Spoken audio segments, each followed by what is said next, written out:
Ah,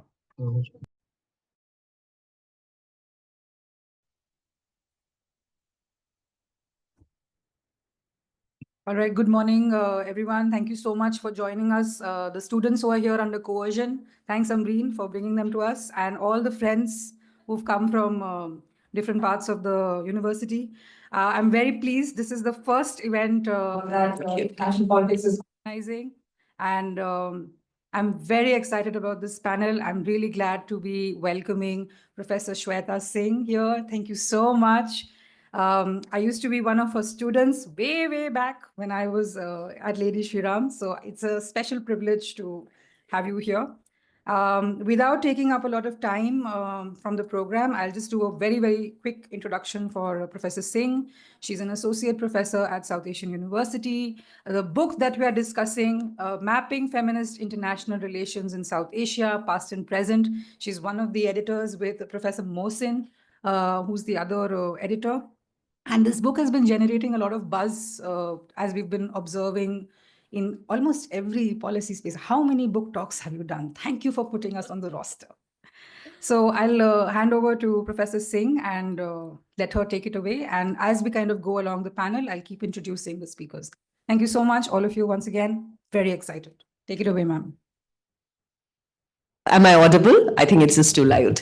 Okay, so I have to say it's an absolute pleasure and joy to be here, and thank you, Devika, and for actually pulling us all together. And I have to say it's also a privilege to be meeting Ambreen, Palak, Kiran, Shivani, all of you in the room, Shweta, and it's just this kind of a dialogical space that keeps academics and academia going. So thank you, Devika. It's really a pleasure. Now, I was really thinking, where do I start? And I think for me, this has been a journey. This has been a journey of solidarity. This has been a journey of grief. This has been a journey of collaborations across borders in South Asia. And when I think about it, I thought, since many of you are working in the space of gender politics, or not essentially feminist IR, but more broadly gender politics, I thought it's important for us to start thinking about how are we actually looking at this space, the production of this book, the epistemic authority, the genealogy around which we were working on. And I think, so the question that I thought was, where do I start to talk about the journey, the nudge, the provocation to write this book with Professor Amina Mohsin, who's the co-editor? It's epistemic journey, it's challenges. And I think one of the key things was we were both traversing what I call epistemic diktats. And I think all of you would be really familiar with it. This narrow disciplinary silos under which we work. And especially in the field of international politics, there are these epistemic diktats, there are these disciplinary diktats in terms of the epistemic authority. What is valid knowledge? What do we recognize as sites of knowledge production? Is it legitimate in the context of the process of knowledge production itself? So I think the key question when I started off was the what and how. What constitutes feminist international relations, and how do we study it? And I think, as I started this journey, I knew there were no straightforward answers, because one of the things that we start off with, just general thing as scholars in the field, we start to look at what is the available literature in the field. And you really have to do a quick search, and you will see that there are very few things or books or journals that you can classify within the disciplinary boundaries of what you can call feminist IR, So that was really, one of the nudges that started, that, just provoked me. Because the thing that I realized was that the literature in the field was messy. It was extremely messy.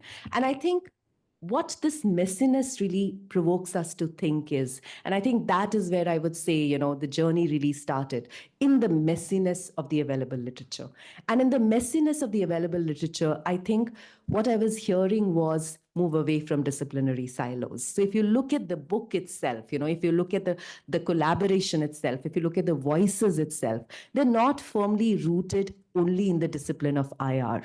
They transcend to fields like anthropology. They transcend to fields like political science. They draw in on peace studies. So, the idea that the fact that I'm talking about this at the ideas, thanks to Devika, it was the truly interdisciplinary kind of a motivation that was moving us forward.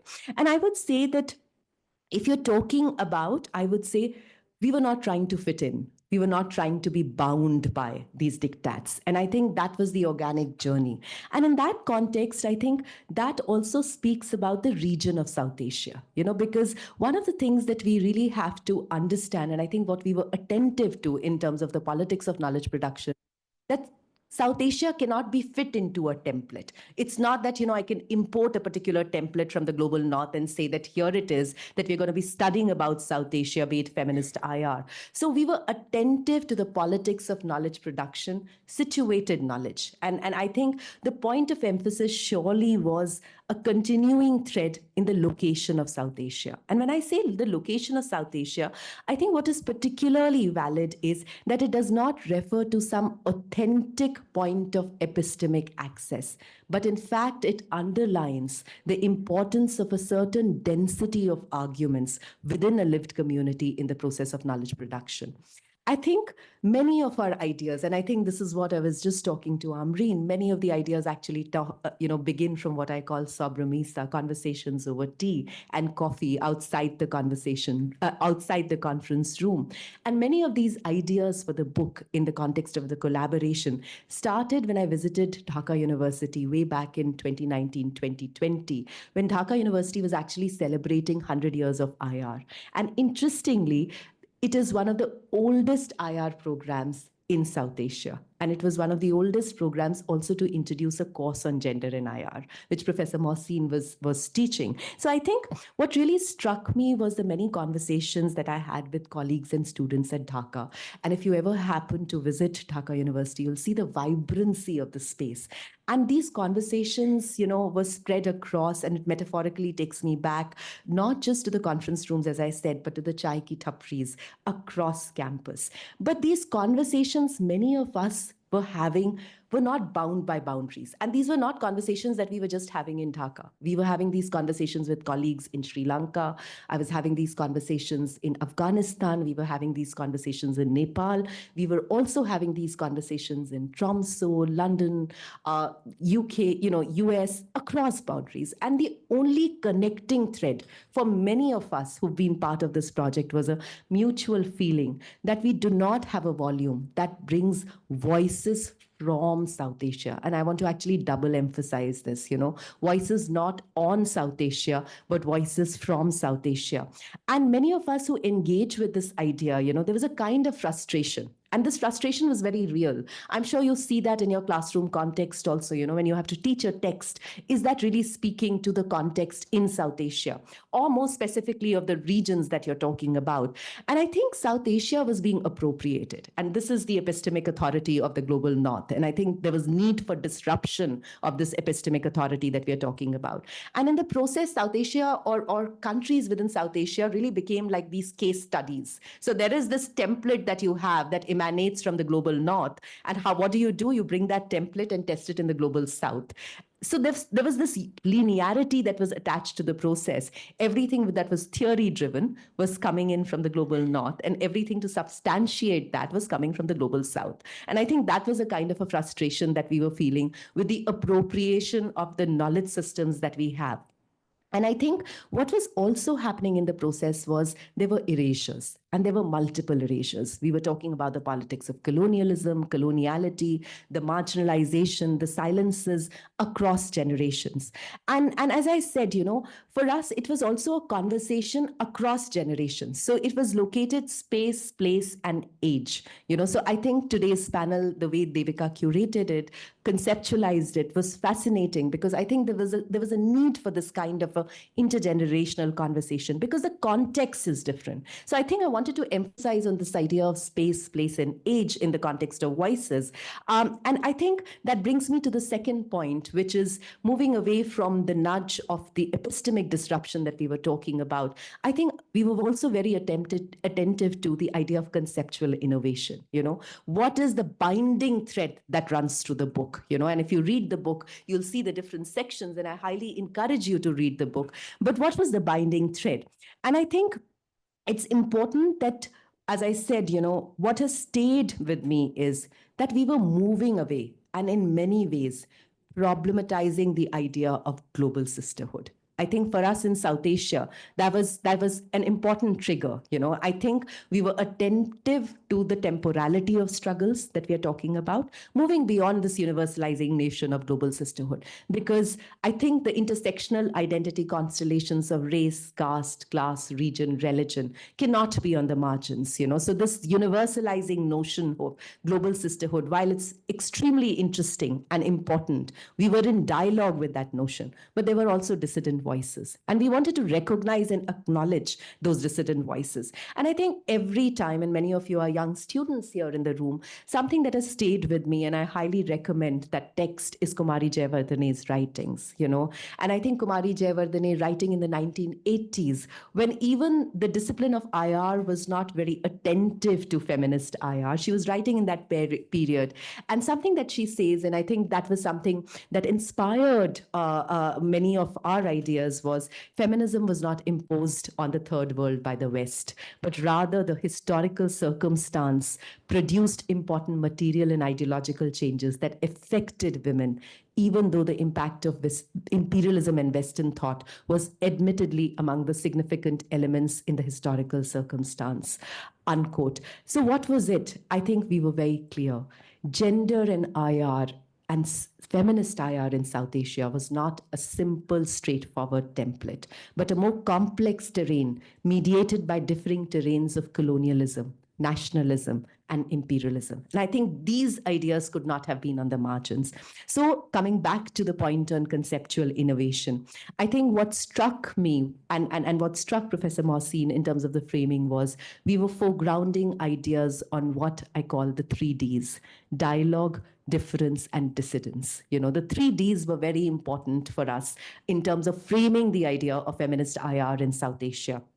And in doing so, I think, as I said earlier, we were attentive to the politics of knowledge production, the erasures, the appropriations that I'm talking about. And more importantly, it was also a conscious attempt to disrupt epistemic authority that underpins the rubric of universalism and subsumes the particularities and struggles of entangled power relations. Second, I think while we were weaving the idea, and I think you will see, we were very attentive in this D to the idea of difference. So dialogue and dissidence was one, and what it was pushing us to think about was the idea of difference. And I do want to share some snippets of conversations that we were having during the workshop while we were shaping some of the initial ideas. And Ambreen, you would be able to comment on it more. But when we were looking at the section, trying to look at gender, for instance, and religion in South Asia, there were such differing voices from the field, and Sabagul Khatak from Pakistan was very attentive, and she would say, no, this is a very slippery terrain. How can we even talk about gender and religion in a IR? And many of us, we would want to talk about gender and religion in feminist IR. But the point here was she was situating it in the 1980s, 1990s, in the politics of liberal struggle and feminist movements in Pakistan. And we were located in this period when our struggles and temporality was very different. So conversations with Sabah would actually give us an insight into how we are even looking at the category of religion and gender in South Asia over these differing time and space. And that's why, I want to emphasize on this idea of intergenerational conversation. Also, the fact that how you were looking at the idea of religion, the idea of religion would be very different in a space like Bhutan. We don't have a contribution on Bhutan, something that we miss, but it would be very different in a space like Bhutan, very different in a space like Sri Lanka, very different in a space like India, and very different in a space like Afghanistan. So I think what I would say is within this idea of dialogue and dissidence, we were attentive to, we made an attempt to actually foreground the idea of difference. So if I'm going back to the question of the what of feminist IR, I think it's the plurality of the field, the differing strands within the field, the messiness of the field that was something that was really provoking us. And I think now what I could do is, while I'm thinking this, and I thought, since I'm here, I could actually talk about it in the context of how we translated some of these ideas in the context of the book. And I thought I could start off with my own writing or my own chapter and then open it up for conversation. And I think The provocation, as I said, it's been a project in terms of mapping feminist IR, which I've been doing over a period of time. And I would sit in conferences, present in workshops, and I was quite tired. All of you are fascinated with literature on national security, the question of identity, national identity, the question of civilizational histories. And when I would be sitting in those conference rooms, all I would hear about is Kautilya, you know, Kautilya's Arthashastra, and it kind of provoked me. It made me angry. I was raging, and I was like, and I've been a history student in my undergrad days, and I was like, is there no text in the context of the genealogy of feminist histories that speaks to the discipline of IR? And while I was doing that, I was very attentive that, I cannot be reductionist. So I can't really go back and say, oh, I'm going to appropriate this and this is what IR is about. So it was a slippery terrain again. And that pushed me to go back to the archives. I started looking and Susie Tharu and Lalita's work, it's a collection of women's writings from the third or the fifth century to the contemporary times. And I think that, pushed me towards reading the Therigatha. And I think the Therigatha was fascinating. It opened my eyes to this whole context of alternative histories and alternative genealogy, the voice from below. I won't call it like completely subaltern in that context, but it was something which really provoked me to think about some of the ideas, questions of power, questions of intersectionality, questions of agency, questions of voice. And I can really say that Therigatha has been relegated on the margins of the disciplinary boundaries as something that you might pick up in the discipline of English literature to read as a translation, but you will not pick up a Therigatha to do strategic studies in IR. And I think that was the provocation. Disrupt that kind of epistemic authority over what is legitimate. Because to my mind, if you were talking about a genealogy of feminist IR in South Asia, the sites were very important. What we recognize as legitimately as IR. So I think that's where, my engagement with Therigatha started. And as I read through Therigatha, I just, for all of you to be on the same page, just a brief backdrop on the Therigatha. It's actually an anthology of 73 poems that has been written by the Theris or Buddhist monks. And it has been written in the Pali canon. So there was a twofold objective when I was thinking about the epistemic authority. One was the politics of language, because many a times we do not look at texts which are not written in English language, even in the context of politics of translation. You could pick up any of the IR journals and start to look at what is being published, what is cited, where is it being published, what is the politics of gatekeeping around it. And you will really see the kind of epistemic gatekeeping that happens. But if you pick up the Therigatha, it was a text that was written in the 3rd and the 6th century BC, as I said, by the Buddhist monks. And these are documented as gathas or songs. Now, I would say this is one of the earliest set of writings by women in ancient India. And one was very attentive to the fact that it could be a revisionist project, because if you try to bring it to the context of presentism, but I wanted to engage with the text in itself, in the situated context that we are talking about. Text in its context, and recognize the constraints in which these women were writing during that period.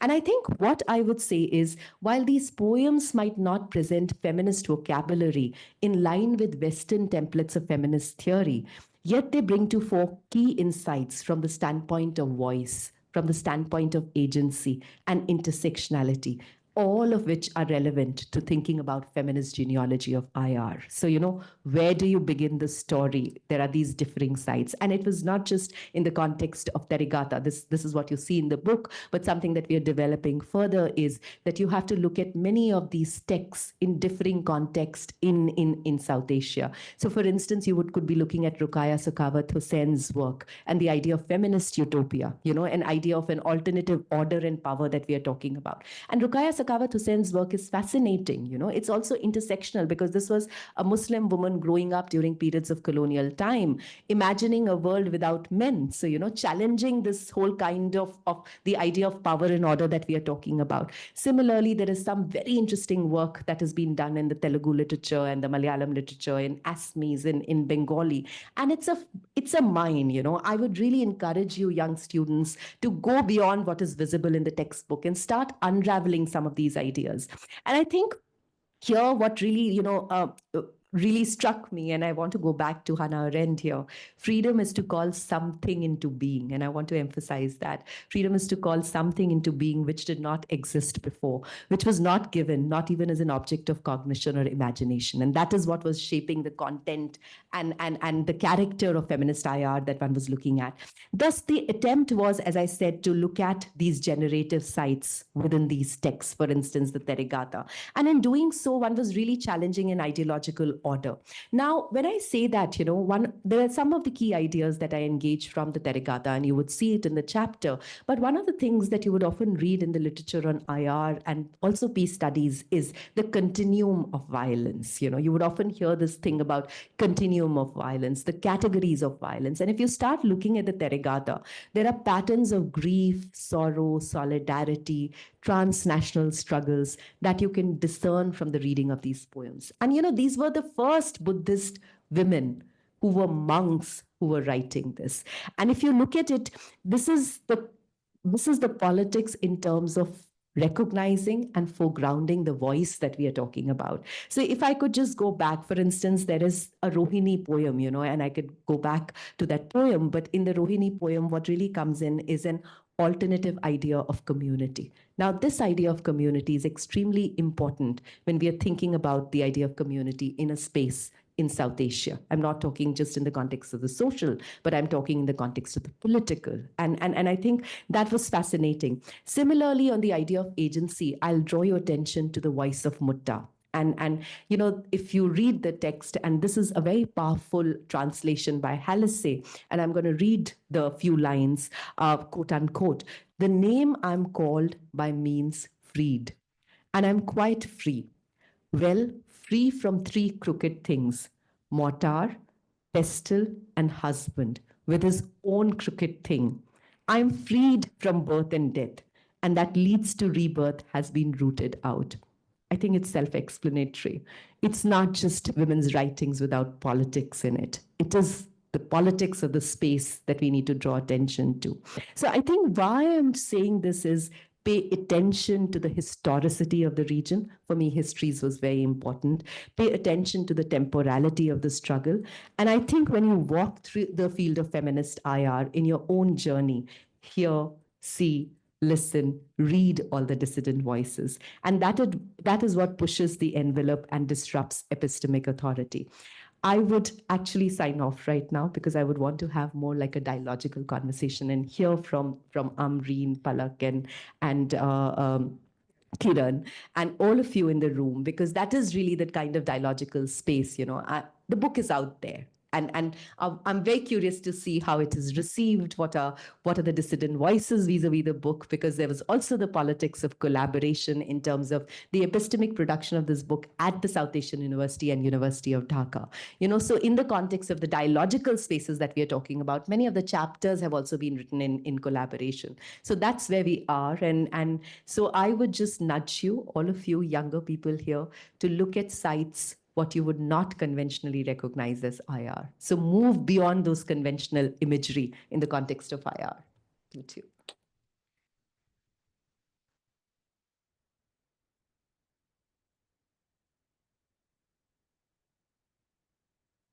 Thank you so much, SS. I'm not going to call you ma'am, because you told me not to. There are so many takeaways that we kind of get towards the end once we've had our planned speakers speak. But I just want to offer three S's based on what your talk made me think of. And they are sight, situationing, and someness. And when you kind of think about the entire point that she made about how everything is political, right? How do we navigate this space of reading, studying, teaching? I remember I used to make this joke to some of my friends that, I used to think my PhD was tough. But once I started teaching, that was something totally different and hard in its own way. Just the politics of being a woman who's teaching IR, which is never considered to be really a feminist or a feminine space. What happens when women come and quote military numbers at you? Is that the only way to get your attention, or can the topics that we research also be valid core subjects in an IR degree? But yeah, those are thoughts, and we'll get into them later. So the way we planned this was we wanted to get the younger feminist guns that we have here. Kiran, who's a PhD scholar at Center for International Politics, Organization and Disarmament at School of International Studies, JNU, and young Palak, who's currently a teaching assistant at Ashoka University, but used to be a student at Jindal, was one of my first students, in fact, at JGU, and is now currently working at Ashoka. So we'll give you the first go, Kiran. Kiran's going to be talking to us about her own experiences of doing research on epistemology, feminist methods, and I'm excited about you sharing what you have been talking to us about in the car on our way to JGU. Take it away, Kiran. The floor is yours. Yeah. Hello, everyone. Just press this one. Yeah. Yeah. So I'm really excited and at the same time just to be here. I was looking forward to reading this book since I saw the first tweet by ma'am, and really amazing that I'm here to share my views on this. So the way I thought I'll structure my presentation, the title is Imagining IR Differently, Feminist Epistemological Interventions from South Asia. A lot of it is already like covered by ma'am's comments, but I would be sharing what my major takeaways from the book were in terms of epistemological interventions. Also, just some of the insights I have during my own research. So, just beginning with this one question feminist scholars and have heard all the time, how is this IR? I'm tired, irritated of listening to this. And I know it's like about time we just stopped worrying about it, but it's like this is sociology, this is anthropology, anything but IR. And I think that's where this tells us that how feminist IR is actually pushing the boundaries of the discipline constantly. So this question is perhaps just showing us where we are challenging the field, and also at the same time I feel it's a so the book is now providing us a strong ground for saying that this is IR. It's reimagining IR in that sense. So it challenges the epistemic authority. The introduction and Professor Singh also talked about epistemic disruption, and that's I feel is really important thing here. It reimagines knowledge, methods, ontology, epistemology through the various chapters and contribution of the book. What I wanted to really talk about, and a major takeaway for me was Anique Wibben in her work talks about that how feminist work on security or international relations predates the discipline of feminist security studies or feminist international relations. What I feel this book does and is like a pioneering work in that sense, it predates feminist thoughts from the global south, even not only before the origin of feminist security studies or feminist IR, but beyond the origin of IR itself.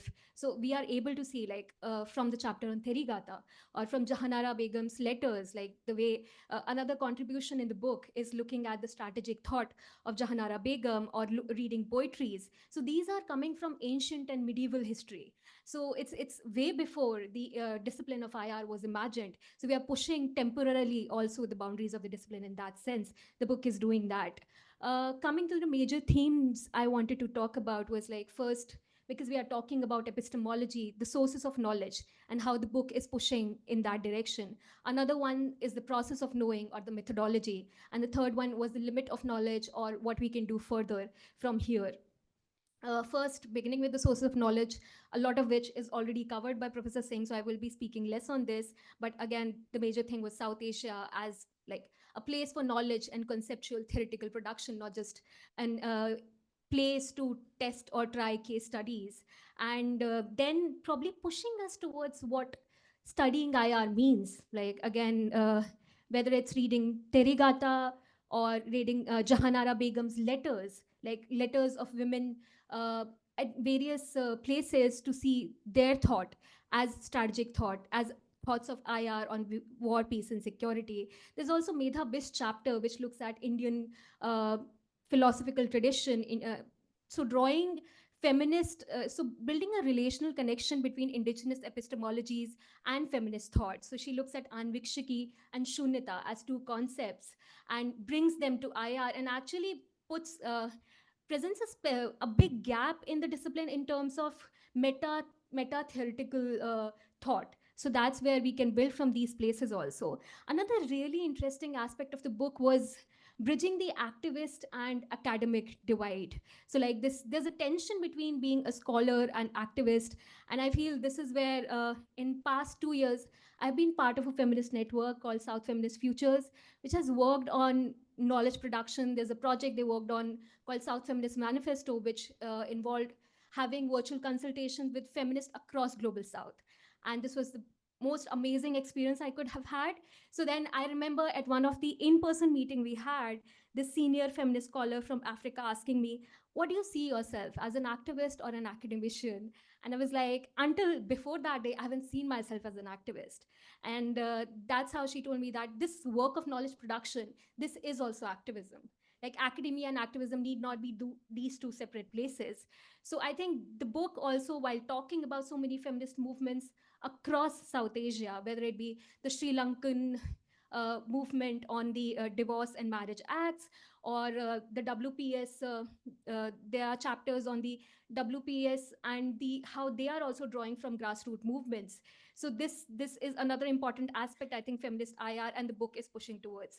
Now, finally, coming to the process of knowing or the methodology, I think it's again about reimagining methods. So now we are not just reading documents from state or UN international organization, but reading poetry, like poetry as political thought, or letters as personal letters as archives, or philosophy as IR. Like these are the three major uh, interventions or reimagining of methods, text, and sites, as Devika Di just mentioned.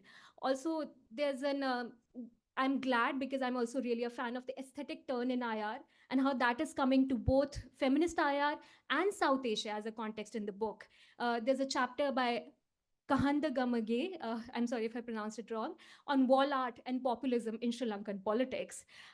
It looks at Sri Lankan murals and how they came up, how they depict a particular kind of militaristic masculinity, and how the politics of populism works in there. There's a chapter by Dipti Tamang on Darjeeling and the everyday security, everyday militarization, and there also she used photography as an important way to analyze the everyday politics. So I think there's so much more that can be done in terms of the aesthetic turn and combining it with the feminist turn.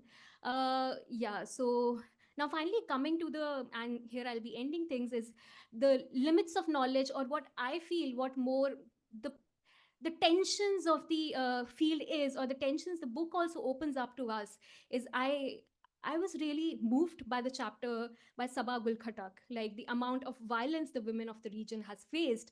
She talks about the violence during partition, the 1971 Bangladesh war, COVID-19, but she also very strongly warns about the risk of co-optations. And that's something I've also thought about, like feminist IR being used by state or nationalism. And one thing I've been thinking about lately is how the concept of feminist foreign policy might be used by states for the same in the same way. And how do we as feminist scholars like resist that, like making, and there's also this need to have a conversation with policy, because we cannot just like push back and say we will not engage. So this tension between engagement and criticizing, I would really like to hear your thoughts on that, ma'am. And finally, this another dilemma which the big book brings forth, uh, again in Sabagul Khatak's chapter and also Medha Biss chapter, is avoiding the trap of essentialism while we are drawing from indigenous knowledge systems. This is something we are already witnessing in India a lot. Talking about drawing from like how the whole concept of decoloniality can be used for a completely different end of marginalizing communities and creating more violence, more hatred, using it as a trope to further nationalism. So that's again, I think, is an important concern for feminists, that how do we like see that. So this broader question of resisting co-optation while sustaining feminist knowledge production. Finally, another insight, like I was lucky enough that I found a platform to have these transnational conversation that opened up my mind so much, talking to feminists from Africa, from Latin America. But are there ways in which we, that was an activist setting, and while I wouldn't like to have this distinction, but can we together build a platform for a transnational communication between feminists, probably an academic circle, academic slash activist? How do we take forward these conversations? So I think that's just it. So the book is about expanding IR and reimagining it, and that was my major takeaway from it. And how do we go forward from here, taking all these tensions, and how do we build on these? Thank you. Fabulous, Kiran. Thank you so much. I was so excited for you finishing your PhD and going out in the world. And you're already out in the world, but like going out in the world with a doctorate. Let me clarify. Um, Again, this point that Kiran has made about this activist, academic divide, it's something that all of us struggle with, and struggle with not just in the sense that, oh, we are trying to find a balance between our values and our teaching, but also struggle with the posturing, right? Like what Professor Singh was mentioning when she said this, that the global sisterhood is a myth. And to just give a sense to all the young students who are here before we kind of move on to Palak, I still remember being in a workshop in Brazil at the International Feminist Journal of Politics conference, and it was supposed to be this beautiful feminist space. It was young women, queer people, and headed by three very white, very well established feminist scholars. And at one point of time, I started crying, and I said, "Oh, you know what? I think I'm. It's never going to be enough. I don't know how I'm going to do Latin American studies. It's so hard." Then there was another young girl. She started crying and she started talking about how she was in a postdoc, and because she didn't have a stable job, she'd had to get an abortion because she couldn't afford to have a child. And then the third girl started crying and she said, "You know what? But you women are so beautiful. I'm constantly struggling with self doubt, my body image." And this very well established feminist queer icon eventually just came, and to me that was a feminist community of care. That was women talking about doing academia with care, hearing each other out. But this very well established scholar basically shushed us, told me, "You know what, you can always become the biggest person who does Latin America in your own country." And a person who's in the US and studies Latin America from there told the girl who had the abortion that children aren't everything, and told the girl with the body dysphoria issues, "It's something we all struggle with, and that's fine." And then said, "Oh, we need to get to the constructive business of doing the workshop," which was clearly not the feminist conversation.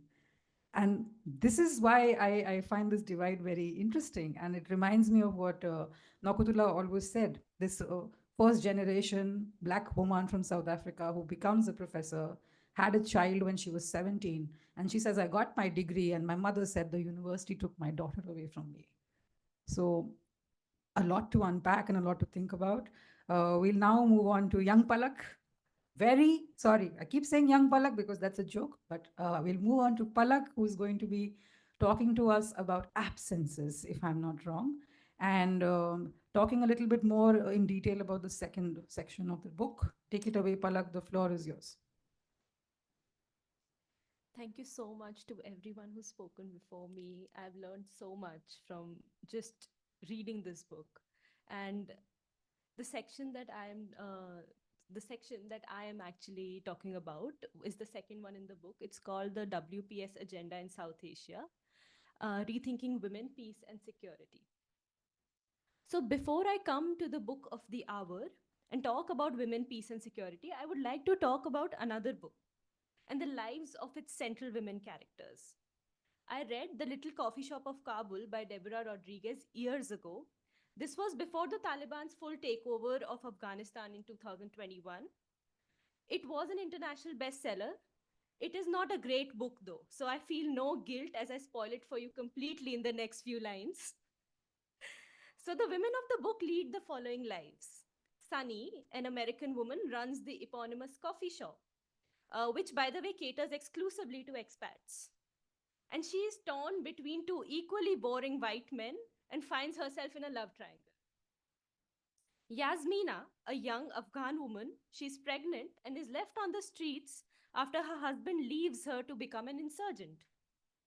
Isabel, a determined war journalist who has experienced everything, including sexual assault in a conflict ridden region because of her job. And finally, we have Halajan, a 60-year-old grandmother who is having a torrid love affair with a very young man. The violence of the streets around them actually aids the secrecy of their affair and provides a distraction to anyone who would want to moral police them. The point of telling you about this book and its women is to bring to light varied experiences of women from different sections of society in the same city. A relatively privileged woman's enterprise, the coffee shop, keeps all of these women afloat in one way or another. This space is also the one where their stories become enmeshed. While it does give them the necessary means for survival, it also misinterprets the moral and behavioral codes of their lives. Much like what the WPS agenda does to the women's movements of the global south. So, this brings me to the fundamental question of the second section of Mapping Feminist IR in South Asia. What do we think about when we rethink women, peace, and security from a South Asian lens? The chapters by Beena Da Costa, Swati Parashar, Shaumita Basu, Poonam Yadav, and Leilufar Yasmin provide varied insights on this. These texts are tied together by several important themes. Now, just to start off, the WPS, the Women, Peace and Security Agenda, is a bunch of UN resolutions that talk about women affected by and in turn affecting conflict in several regions of the world. This came together in the beginning of the 21st century, and conversations around the WPS agenda have been ongoing.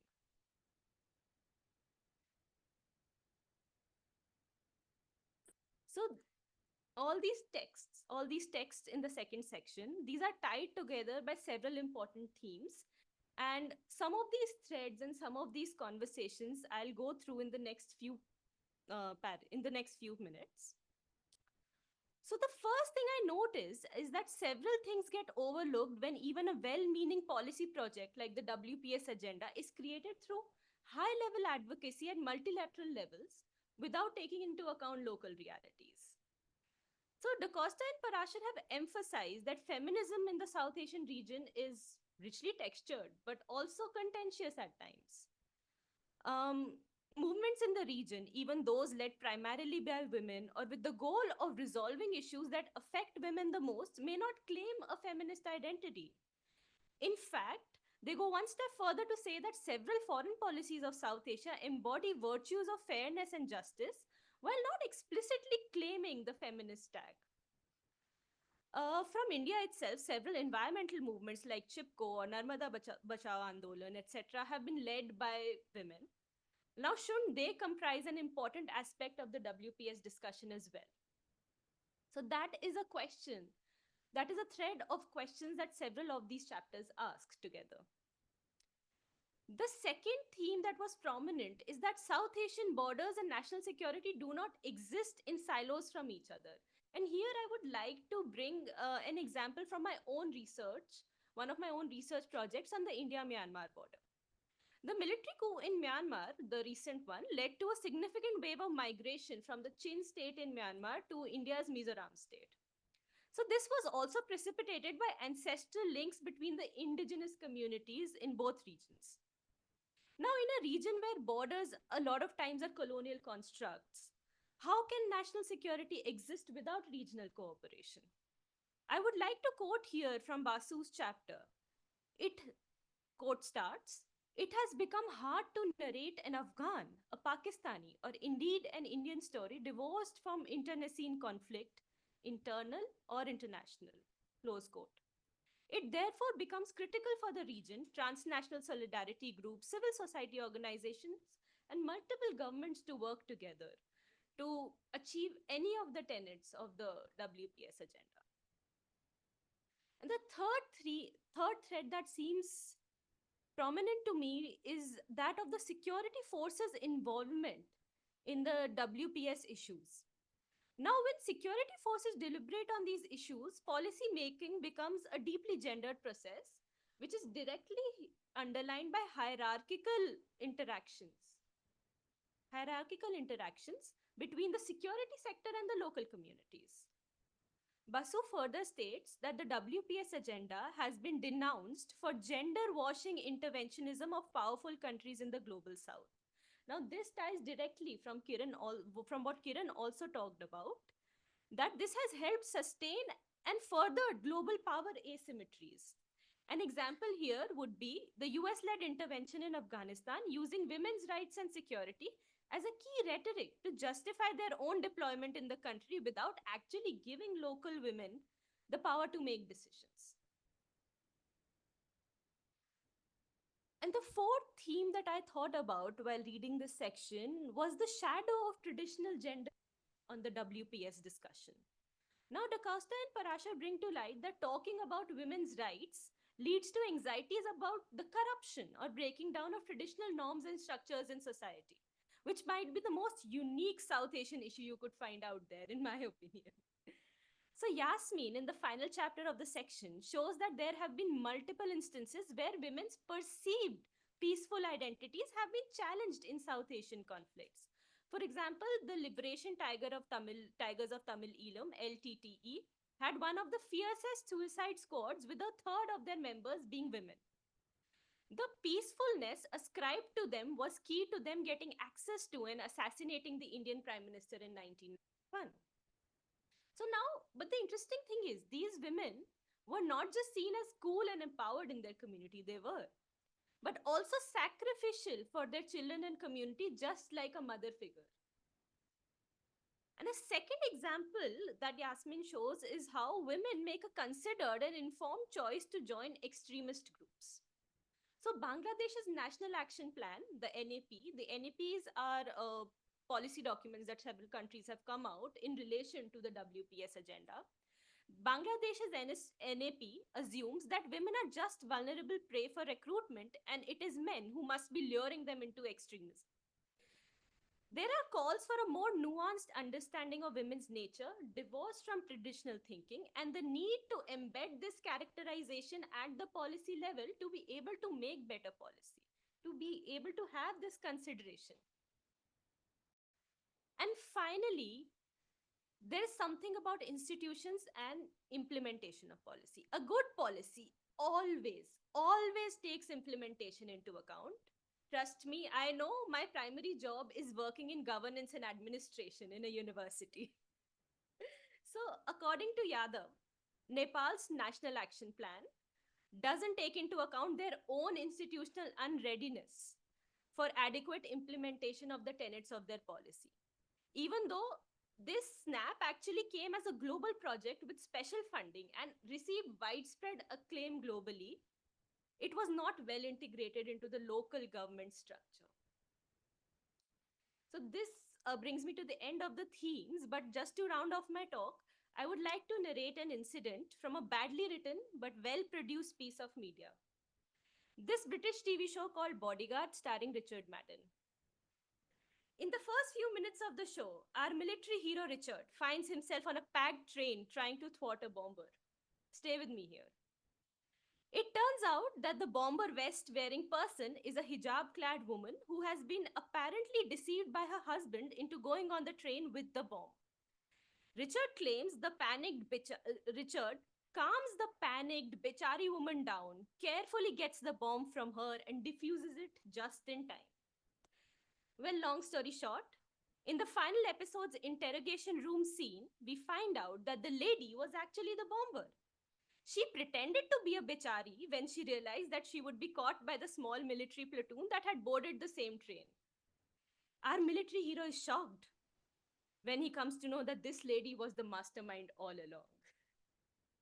So, leaving you with this thought, thank you for listening to me. It was awesome, Palak. Thank you so much. And though you've set me up, I feel, with your anecdote, because the next speaker is Ambreen, who's going to talk to us a little bit about how feminist and gender discourses get mobilized in nationalist productions, especially with the experiences in India and Pakistan. And I don't feel it's fair to go from your story about Bechari hijab clad bomber and give it to the one scholar who talks about gender and Islam in the school. But I'm so glad that we were able to have this little cocoon. When we were setting up the panel, the idea was we should have two big stalwarts and we should have two young guns who are right in the middle, and I come and tell a couple of jokes so that we all keep laughing. Thank you so much, Ambreen. The floor is yours and we are excited, and you have to speak for at least 10 minutes. Yeah. Thanks, Devika. you, Shweta, for writing this book. Specifically, I like the idea of what you were talking about, disrupting epistemic authority and also moving beyond boundaries, disciplinary boundaries. And this is where I would like to come in, talking about the plurality of the field with a special focus on gender and nationalism, which plays a very, gender is basically mobilized in nationalist movements. And I was looking at the book, reading this chapter by Anushka, again, the same chapter that you mentioned by Kahat Mage. She's basically studying a wall art wave in Sri Lanka, wherein she finds that how the warrior masculinities are more privileged or have a more privileged position on the streets in a highly militarized Sinhalese Buddhist society. And she analyzes these paintings, this wall art, and basically this then becomes the subject of a street art and her study also, and also is very relevant from the standpoint of gender and populism in the Sri Lankan context. So drawing in from there, I want to look at religion and militarized nationalism, both religious nationalism and militarized nationalism in India and Pakistan. And because both the states have employed narratives to promote gender narratives, to promote their nationalist agendas. And if we look at the work of feminist scholars over years, we see that they have long argued that the constructions and the norms of gender and sexuality have are very crucial to the process of state formation, very crucial to the process of national belonging. And states are, if we agree, are founded on violence and expulsion. No, all states have come into existence on the basis of violence and expulsion. So when I talk about violence and expulsion in the context of India and Pakistan, I'm bound to go back to the period of partition and and basically the tales of partition, the partition era, which is 1947, and also the liberation war in Bangladesh in 1971. And there are two very prominent scholars, historians that I think so most of us are aware about, Urvashi Butalia and Yasmin Saikia. So Saikia has basically looked at the women in Bangladesh and the making of Bangladesh and the war. And while Urvashi Butalia's work, very prominent work, The Other Side of Silence. So both these scholars demonstrated that women's bodies were basically inscribed with meanings beyond individual agency. The idea that these bodies were treated as sites of honor, as sites of revenge, as sites of control, political control. And specifically, if you look at Batalia's work, we see how women are used as symbols of honor, and this is communal honor, right? And this suffering for long was silenced. And this silencing of the suffering had a particular agenda, which was basically to preserve nationalist narratives. So, to preserve this narrative, you had to silence the experiences of the women who were basically violated in that period. And so, she's basically documenting one very particular incident, which I think so is also a theme of several movies that came up later. It's called the Thoa Khalsa incident. And this is a very tragic case of 90 women in Thoa Khalsa, which is basically a Sikh dominated village. And these 90 women were made to jump in the wells during the partition to basically escape abduction and rape by men of the other side, which is basically Muslim men. And but these deaths or suicides rather were framed as acts of martyrdom, and so the whole idea of reframing their deaths as acts of martyrdom rather ended up reinforcing honor codes, that honor basically rests in the bodies of women, and one must prefer dying than basically get violated by men of the other community.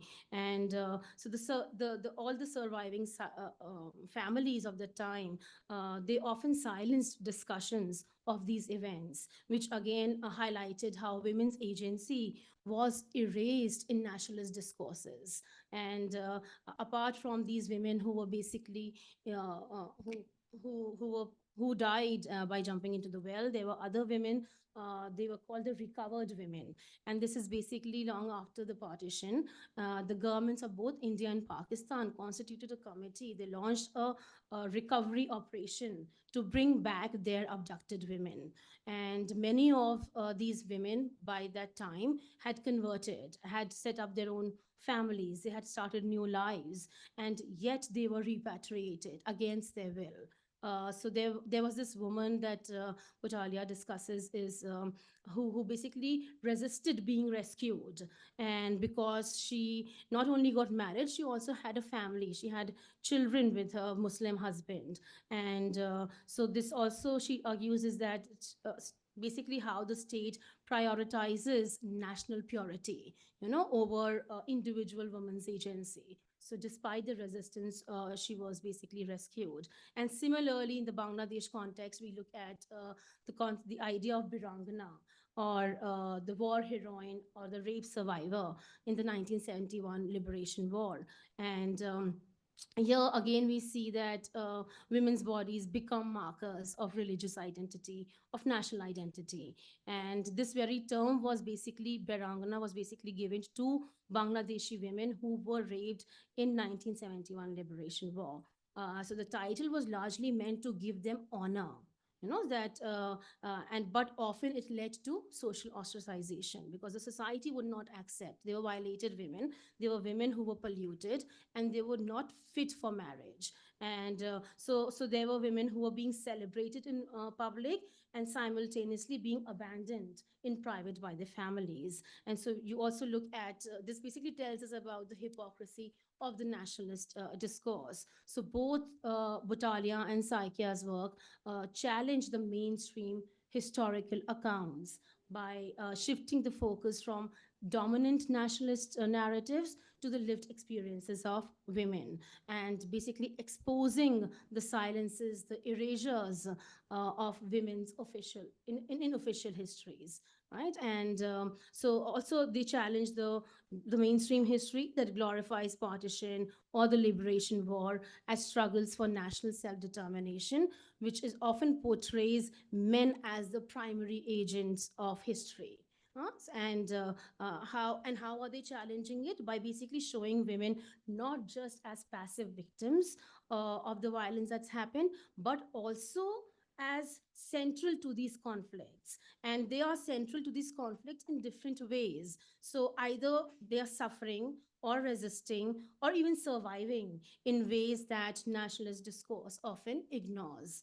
And in these cases, we see how women's suffering is often used as propaganda by the state for their own, of course, agenda. But it is also later disregarded, right? That they're very suffering. And this is what I also found common in this chapter on Sri Lanka, where women are not the leaders of populist nations, and they because they are seen as an embodiment of virtuousness and virtuousness, which is basically attached to the Sinhalese Buddhist discourse.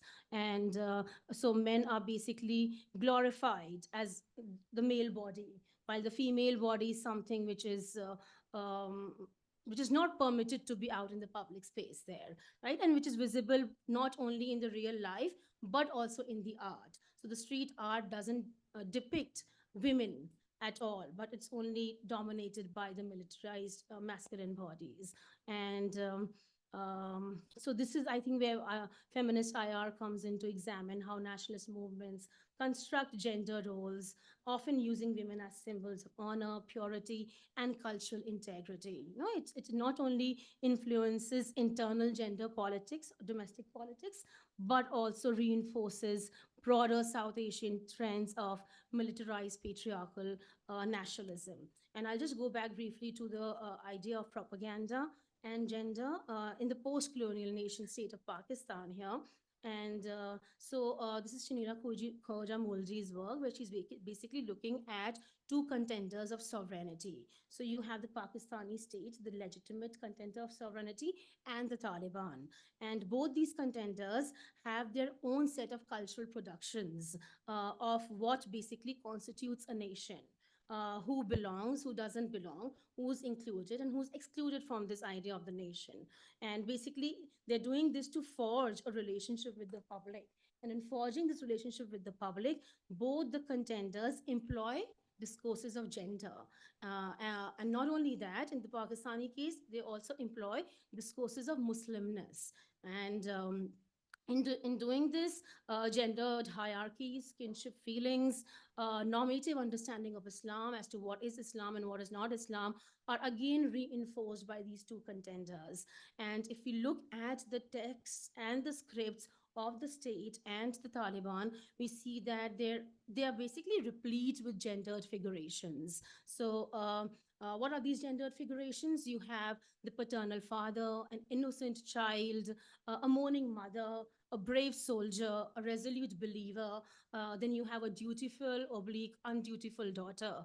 And both state and Taliban then foster attachments to their very specific visions of the political by relying on scripts of gender, sexuality, normative Islam, family, imaginations of the past, and a future. And so this book also shows that relationships of sovereignty in Pakistan are nurtured through performances of masculinity and performances of Muslimness. Basically, a melding of Islam and Muslimness comes together. And both the state and Taliban then mobilize women's figurations as kin to hail paternal and fraternal publics. And so there are many feminist scholars from Pakistan, for instance, Anila Zeib Babar, Rubina Saigal, Lala Rukh, and they basically show how popular and state-produced cultural texts, whether they are songs of war, whether they are art, architecture, they basically inform public opinion over who must die and who should be protected, who deserves protection and who must be put at the war front. So cultural production and texts and these, if you look at these things, the figure of the violated Muslim sister is basically the core of the Taliban archives, you know, and this basically binds male readers as brothers. As brothers, why? Because they see themselves as experiencing humiliation for allowing the violation of the sisters. And so the whole idea is to avenge this past injury, and not only to avenge the past injury but also to forestall any kind of future injury. And this fraternal public is then called to join the Taliban's political project. You know, so it's basically on the idea of a violated Muslim sister that they mobilize their public. And also the concept of invoking the idea of the khilafat, that matter, in the magazine. So they have a lot of magazines and also online texts. And this basically, what is the idea of invoking an idea of khilafat? Is basically to arouse nostalgia for past Muslim glory, and also stoking ambition for reproducing that political order in the present. And likewise, the Pakistani state, here the army plays a very central role, and they basically advance figurations of the mourning mother and in their songs. So there are annual events by the army where mothers of slain soldiers are invited, and then they are basically commemorated their sacrifice and everything. So mothers are allowed to grieve the loss of the sons, but they are basically called to reframe this entire exercise as a sacrifice for the nation. And so the figure of the mourning mother becomes very central to the politics of the Pakistani army to and then reattach themselves to the state. And in both these cases, we see that how allied publics are then created that learn a appropriate ways of attaching either to the Taliban or to the state. And in both cases, gender plays a very central role. So it is conceptualized and so what we see is that gender is being conceptualized and mobilized to forge solidarities, to foster attachment with one, and also kind of ambivalence with the other. So one who's attaching themselves to Taliban is very ambivalent towards the state, and the one who's basically attaching themselves to the state are ambivalent of the Taliban. So this is the kind of thing that runs there. And similarly, to be talking about gender and religion and mobilization nationalism, it would be unfair to not to mention India.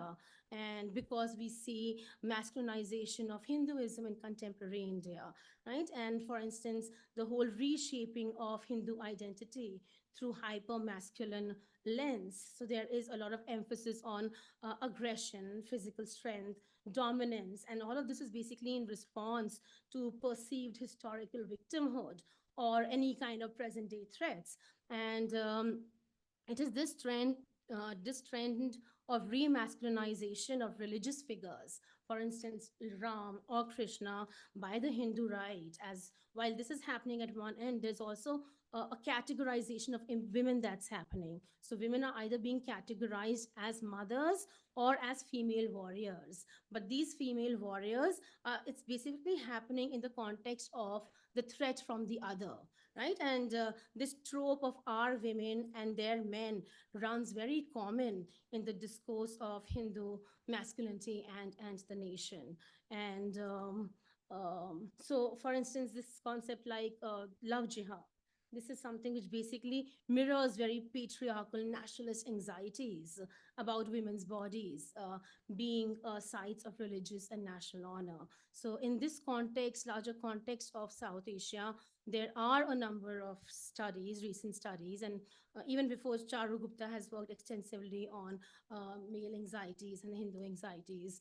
And there are scholars that examine the larger co-articulation of masculinity and power, basically how masculinities are continually reshaped by historical legacies, by cultural narratives, by migration, social political movements, and how these basically construct and influence power dynamics. This is where I'll stop. Thank you. 10 minutes. Yeah, you did it. I'm proud of you. Thank you so much, Ambreen, for that fascinating breakdown. And again, that point that you were making right in the beginning of not being in a disciplinary silo, So it's great to see how political science and IR, which should be sisters, but at least in India, I don't know, IR is like the errant playboy child, I feel. There are 4 departments for IR. So it's great to kind of have this conversation. Uh, I'll open the floor up to questions. We seem to have lost some students, but thanks, guys. You have stuck around throughout. I'm so proud of you. I know that there was a lot of furious note taking, and we have some feminists in the crowd, like Shweta is here, Shivani's here. You have questions, I know. So let's open this up for some questions, and then we can all eat more afterwards.